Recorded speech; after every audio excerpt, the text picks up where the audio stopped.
हाय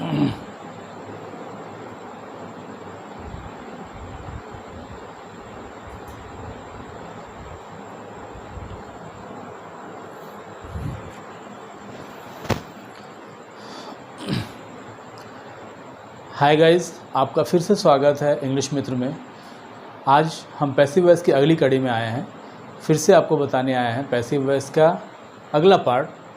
पिछले वीडियो में आपने देखा था पैसिव वॉइस का पास्ट इंडेफिनिट का पार्ट, जो बहुत ही सिंपल था। और आज हम लोग चर्चा करेंगे passive voice past continuous tense का। जैसा कि नाम से ही आपको पता चल रहा है कि कंटिन्यूअस, कोई बात, कोई काम जो है वो कंटिन्यूली हो रही है, यानी कि रही है, लगा हुआ है। मैंने अभी बोला ना, कोई काम कंटिन्यूअसली हो रहा है, तो यानी कि सेंटेंस में रहा है, रही है, लगा हुआ है, तो वह पास्ट कंटिन्यूअस टेंस का रहा था, रही थी, लगा हुआ, तो पास्ट कंटिन्यूअस टेंस का सेंटेंस होता है। तो स्टूडेंट्स, वो तो हिंदी की बात थी, लेकिन अगर इंग्लिश में क्वेश्चन दिया हुआ है एक्टिव से पैसिव करने के लिए, आप एग्ज़ाम में बैठे हुए हैं, बोर्ड के एग्ज़ाम में, और आपको अगर आ गया पैसिव करने के लिए, तो आप क्या करेंगे? इसीलिए उसका शॉर्टकट हिंट बनाने का कोशिश किया है मैंने कि स्टूडेंट्स ज़्यादा से ज़्यादा याद रख सके। तो स्टूडेंट्स, चलते हैं हम लोग पास्ट कंटिन्यूअस टेंस का। आप 2-3 बातें इसमें ध्यान देंगे। जैसे अगर क्वेश्चन में रीडिंग, प्लेइंग, सिंगिंग, डांसिंग दिया हुआ है, यानी कि ING वाला वर्ड है, ING वाला वर्ब है, तो आपको सीधे दिमाग में इस बात को डाल लेना होगा कि अगर ING क्वेश्चन में आया तो पैसिव बनाने में बीइंग लगाना होगा। हिंट के लिए मैंने आपको लिखा हुआ है, देखेंगे।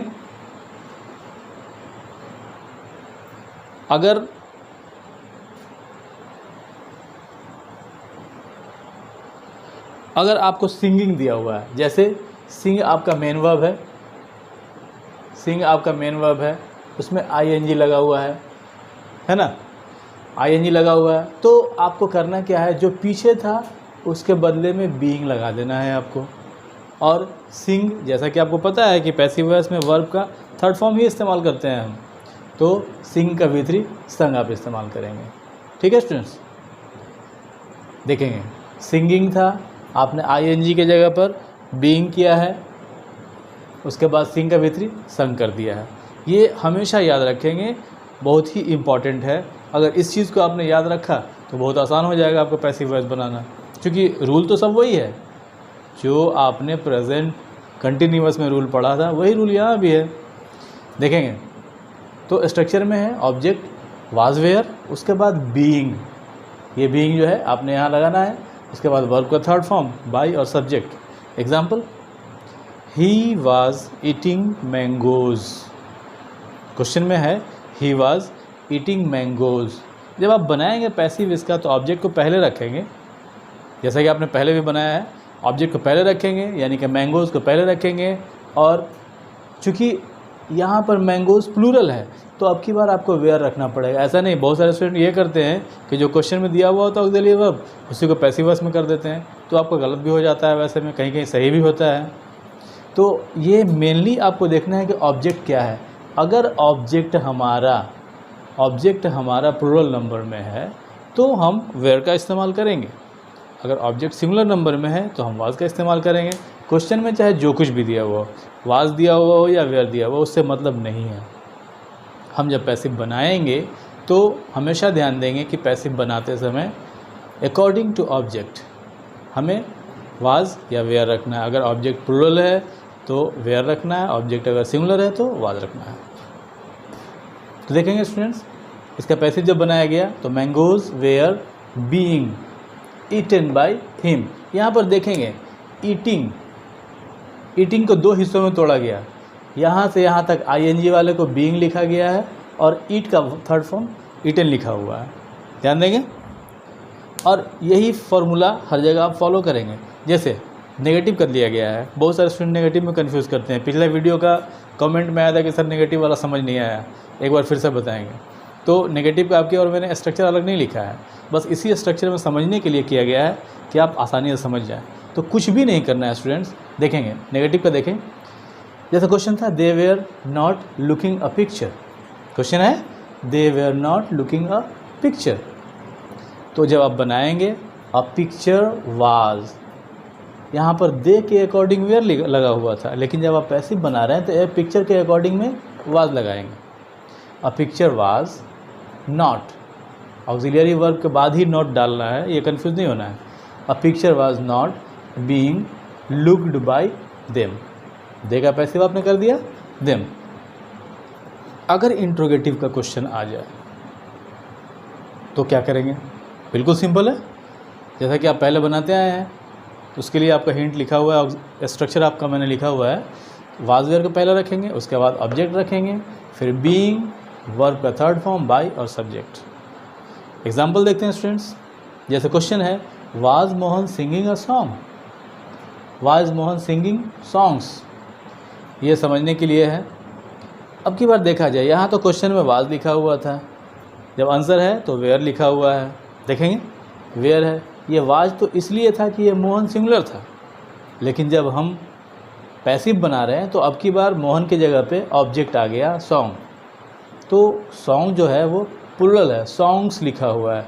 यानी कि अगर ऑब्जेक्ट प्लुरल है तो उसके अकॉर्डिंग ऑक्सिलियरी वर्ब भी हमें प्लुरल रखना पड़ेगा। यानी कि यहाँ पर वेयर हमने रखा है, क्वेश्चन में वाज दिया है, उससे कोई मतलब नहीं है, उसमें आपको कुछ सोचना ही नहीं है। आपको सिर्फ देखना है कि जब आप आंसर बना रहे हैं तो क्या कर रहे हैं। तो आपका आंसर में ऑब्जेक्ट जो था वो प्लुरल था, इसलिए जब आप पैसिव बनाएंगे तो प्लुरल के अकॉर्डिंग वेयर रखेंगे। Were songs being sung by Mohan, और लास्ट में क्वेश्चन मार्क, जो मैं आपको बार बार बताता हूँ, क्वेश्चन मार्क देना ना भूलेंगे, क्वेश्चन मार्क देंगे। अगला एग्जाम्पल, अगर इसी का नेगेटिव हो, इंट्रोगेटिव का नेगेटिव हो, तब क्या करेंगे देखेंगे। दूसरा example, was Hari not bringing a pen for me. यहाँ पर देखेंगे हरी के बाद नॉट है, इंट्रोगेटिव सेंटेंस में सब्जेक्ट के बाद में नॉट लिखा हुआ है। जब आप पैसिव बनाएंगे तो कुछ नहीं करना है, ऑब्जेक्ट के बाद में नॉट लिख देना है, सब कुछ वही रूल फॉलो करेंगे आप। जब आप बनाएंगे तो was a pen not being brought by Hari, और लास्ट में फॉर मी है तो आप फॉर मी लिखना नहीं भूलेंगे, और क्वेश्चन मार्क। अगला एग्जाम्पल देखेंगे, स्ट्रक्चर है WH वाला क्वेश्चन। इंट्रोगेटिव के पहले WH लगा देना है स्टूडेंट्स। जैसे क्वेश्चन है WH, स्ट्रक्चर आपका WH plus was were plus object plus being, उसके बाद V3 फिर बाय फिर सब्जेक्ट। तो देखेंगे एग्जाम्पल, जैसे क्वेश्चन है how was she cooking food. Question है how was she cooking food.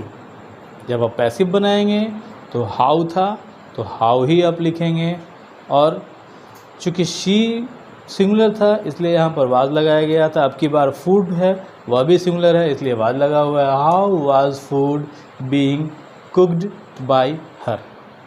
इस तरह का और भी हो सकता है, हाउ की जगह पे वेन हो सकता है, वाट हो सकता है, जो भी क्वेश्चन में दिया होगा WH वाला वर्ड आप वही लिखेंगे, उसमें कंफ्यूज नहीं करेंगे। एक और एग्जांपल लिखते हैं हम लोग, आप लोग चाहे तो लिख सकते हैं। लिखेंगे when was Mohan bringing apples for me. लिखेंगे when was Mohan bringing apples for me. जब इसका बनाएंगे हम पैसिव तो बनाएंगे कि एप्पल्स वेयर, वेन था, when were apples being brought by Mohan. जब आप बनाएंगे तो when were apples being brought by Mohan. Students ध्यान देंगे, इसमें भी लास्ट में क्वेश्चन मार्क का देना नहीं भूलेंगे। क्वेश्चन मार्क देंगे आपका बिल्कुल सही होगा। तो ठीक है स्टूडेंट्स, इस तरह से हम लोग आज पास्ट कंटिन्यूअस टेंस का पैसिव वॉइस भी कंप्लीट कर लिए। अगर वीडियो अच्छा लगता है तो लाइक ज़रूर कीजिएगा, और जो लोग नए आए हैं, हमारे नए व्यूवर हैं, तो नए व्यूवर वीडियो को सब्सक्राइब कर लेंगे, चैनल को सब्सक्राइब कर लें और बेल आइकन को दबाना ना भूलेंगे, ताकि आपको नए नए वीडियोज़ की नोटिफिकेशन मिलते रहे। तो आज तक यहीं तक के लिए विदा लेते हैं स्टूडेंट्स, थैंक यू।